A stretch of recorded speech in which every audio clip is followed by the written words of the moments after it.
Hello friends, এগিয়ে চলো 2.0 সকলকেই স্বাগত। আর আজ আমরা যে টপিকটা নিয়ে আলোচনা করব তা হলো এনটিপিসি প্রিভিয়াস ইয়ার্সের কোশ্চেন পেপার দুটো শিফট নিয়ে, 31/3/2016 শিফট 1 আর 4/4/2016 শিফটটা নিয়ে। তো এখানে সমস্ত জেনারেল সায়েন্সের কোশ্চেনগুলো আলোচনা করা হবে। প্রথমে আমরা দেখে নিই 31/3/2016 শিফট 1-এর জেনারেল সায়েন্সের উপর কতগুলো কোশ্চেন এসেছিল সেগুলি। প্রথম কোশ্চেন কি, জলের ফোঁটা রামধনু সৃষ্টি করে? কারণ সঠিক অ্যান্সার সি, সূর্যের আলোর প্রতিফলন ও প্রতিসরণ এর মাধ্যমে। কি, সূর্যের আলোর প্রতিসরণ ঘটে সেই আলো যখন জলের উপরে এসে পড়ে সেই আলোটা প্রতিফলিত হয়ে যায়, তখনই সৃষ্টি হয় এই রামধনু। তাহলে কি দেখছি, সূর্যের আলোর প্রতিসরণ ঘটছে, সেই আলো এসে পড়ছে জলের উপর এবং জলের উপর থেকে আবার প্রতিফলিত হয়ে যাচ্ছে, তখনই সৃষ্টি হচ্ছে রামধনু। তাহলে সূর্যের আলোর প্রতিফলন আর প্রতিসরণ দ্বারাই এই রামধনু সৃষ্টি হয়। 16 কি, দ্বিতীয় কোশ্চেন। তো এখানে দাগ নম্বরগুলো আমরা ওই সেটের দাগ নম্বর অনুযায়ী নেওয়া আছে। দ্বিতীয় কোশ্চেন কি বলেছে, মানব শরীরে প্যানক্রিয়াস অংশ হচ্ছে? সঠিক অ্যান্সার সি, ডাইজেস্টিভ ব্যবস্থার একটি অংশ এই প্যানক্রিয়াস। এটা মানব শরীরে পেটের নিচের অংশে এবং পাকস্থলীর পেছনে অবস্থিত হয় এই প্যানক্রিয়াস, এই অংশটি। পরবর্তী কোশ্চেন কি, যদি মানব শরীরে তাপমাত্রা দেহের স্বাভাবিক তাপমাত্রার চেয়ে 5.4 থেকে 8 ডিগ্রি ফারেনহাইট বেশি হয় তাহলে সেই ব্যবস্থাকে কি বলা হয়? সঠিক অ্যান্সার ডি, হাইপারপাইরেক্সিয়া।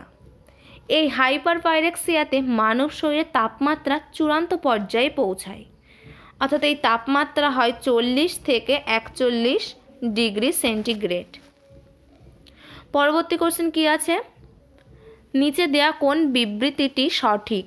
জল হচ্ছে হাইড্রোজেন ও অক্সিজেনের মিশ্রণ, জল নাইট্রোজেন ও অক্সিজেনের এক যৌগ, জল অক্সিজেন ও হাইড্রোজেনের এক যৌগ, জল একটি উপাদান। প্রথমে আমরা দেখে নিই জলের সংকেত কি, H2O। এখানে দুটি হাইড্রোজেন পরমাণু আর একটি অক্সিজেন পরমাণু নিয়েই জল গঠিত। তো আমরা এখানে দেখতে পাচ্ছি সি হচ্ছে আমাদের সঠিক অ্যান্সার, কি জল অক্সিজেন আর হাইড্রোজেনের এক যৌগ। এখানে আমাদের অপশান হবে 2। পরবর্তী কোশ্চেন, তরলের বাষ্পীভবন নীতির সাহায্যে তাপ শোষণ করার নীতি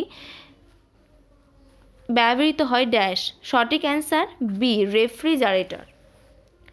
এই রেফ্রিজারেটরে তরল রেফ্রিজারেন্ট ব্যবহার করা হয় যেটা তাপ শোষণ করে। কোথা থেকে? রেফ্রিজারেটরের মূল অংশ থেকে, যেখানে খাবার দাবার রাখা হয়।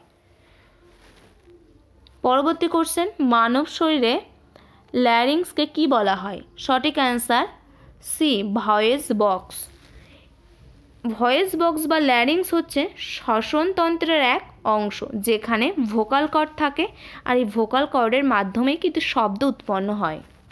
পরবর্তী কোশ্চেন কি আছে, ডায়ালিসিস যে রোগের চিকিৎসার জন্য ব্যবহার করা হয়? সঠিক answer renal failure, C option number C.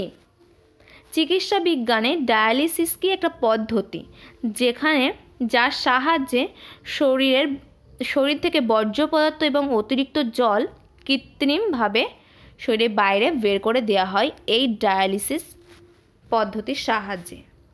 তো যে রোগের জন্য ব্যবহার করা হয় এটা সঠিক অ্যান্সার সি, অপশান সি, এখানে 3। পরবর্তী কোশ্চেন কি, জীববিজ্ঞানে ডিএনএ বলতে কি বোঝায়? Option number B, deoxyribonucleic acid. এটি একটি অণু যা বৃদ্ধি, কার্যকলাপ আর প্রজননের জিন বহন করে। এই ডিএনএটা কি একটা অণু যেটা বৃদ্ধি, কার্যকলাপ আর প্রজননের জিন বৃদ্ধি করে। সমস্ত প্রাণীর দেহে, এমনকি কিছু কিছু ভাইরাসের দেহ এই ডিএনএ থাকে। আর একটা জিনিস বলে দিই, ডিএনএ 4টি বেস থাকে, অ্যাডেনিন, গুয়ানিন, থাইমিন আর সাইটোসিন। পরবর্তী কোশ্চেনে চলে যাই, ইলেকট্রন কি? অপশান দেখার আগে আমরা দেখে নিই ইলেকট্রনের চিহ্নটা কি। উপরে একটা নেগেটিভ চিহ্ন। তাহলে আমাদের এখন অপশান দেখে আমরা কি বুঝতে পারছি, আমাদের অ্যান্সার কি হবে? একটি অ্যাটোমেটিক কণার নিরপেক্ষ নেট চার্জের সঙ্গে একটি সাব অ্যাটমিক কণা যার নেট চার্জ ধনাত্মক, একটি সাব অ্যাটমিক কণা যার নেট চার্জ ঋণাত্মক, একটি সাব অ্যাটমিক কণা যার নেট চার্জ 0। এখানে আমরা দেখতে পাচ্ছি ঋণাত্মক চার্জ, তাই আমাদের সঠিক অ্যান্সার হবে সি। আর এই ইলেকট্রন বিদ্যুৎ চৌম্বক তাপ পরিবহনের ক্ষেত্রে কিন্তু উল্লেখযোগ্য ভূমিকা পালন করে। তাহলে এখানে আমাদের সঠিক অ্যান্সার হচ্ছে 1। পরবর্তী কোশ্চেন কি আছে? পরবর্তীতে আমরা দ্বিতীয় শিফটে চলে যাব, মানে 4/4/2016 শিফটে জেনারেল সায়েন্সের কোশ্চেনগুলো দেখে নিই। প্রথম কোশ্চেন আছে জীববিজ্ঞানের ডিএনএ এর পুরো কথাটি কি? আমরা একটু আগে ডিএনএ তা দেখলাম, এখানে সঠিক অ্যান্সার বি, ডিঅক্সিরাইবোনিউক্লিক অ্যাসিড। তো এই ডিএনএর কি বললাম, 4টি বেস, অ্যাডেনিন, গুয়ানিন, থাইমিন আর সাইটোসিন। আর এই ডিএনএ সমস্ত প্রাণী দেহে, এমনকি কিছু কিছু ভাইরাসের দেহ এই ডিএনএ থাকে। কি ডিঅক্সিরাইবোনিউক্লিক অ্যাসিডের এটার সম্পূর্ণ নাম। পরবর্তী কোশ্চেন কি? গ্যালভানাইজেশন হলো একটি পদ্ধতি যেখানে জিঙ্কের প্রলেপ দেওয়া হয় ড্যাশ রুখতে। সঠিক অ্যান্সার বি, রাস্টিং। কি এই পদ্ধতিতে জিঙ্কের প্রলেপ দেওয়া হয় স্টিল বা লোহার উপর, যাতে এই স্টিল বা লোহাতে মরচে না ধরে। তাহলে এই গ্যালভানাইজেশন, জিঙ্কের প্রলেপ দেওয়া হয় কিসের উপর? লোহা বা স্টিলের উপর। রাস্টিং যাতে না করে সেটা রুখতে এই গ্যালভানাইজেশন ব্যবহার করা হয়। পরবর্তী কোশ্চেন কি আছে? মহাজাগতিক দূরত্ব বোঝাতে সাধারণভাবে দৈর্ঘ্যের কোন একক ব্যবহার করা হয়? সঠিক অ্যান্সার লাইট ইয়ার্স বা আলোকবর্ষ। এই আলোকবর্ষ সাধারণভাবে ব্যবহৃত হয় এক দূরত্বের একক এর ক্ষেত্রে, যা অ্যাস্ট্রোনমিক্যাল দূরত্ব বোঝাতে ব্যবহার করা হয়। এই অ্যাস্ট্রোনমিক্যাল দূরত্ব মানে 9 ট্রিলিয়ন কিলোমিটারকে বোঝায়। পরবর্তী কোশ্চেন কি?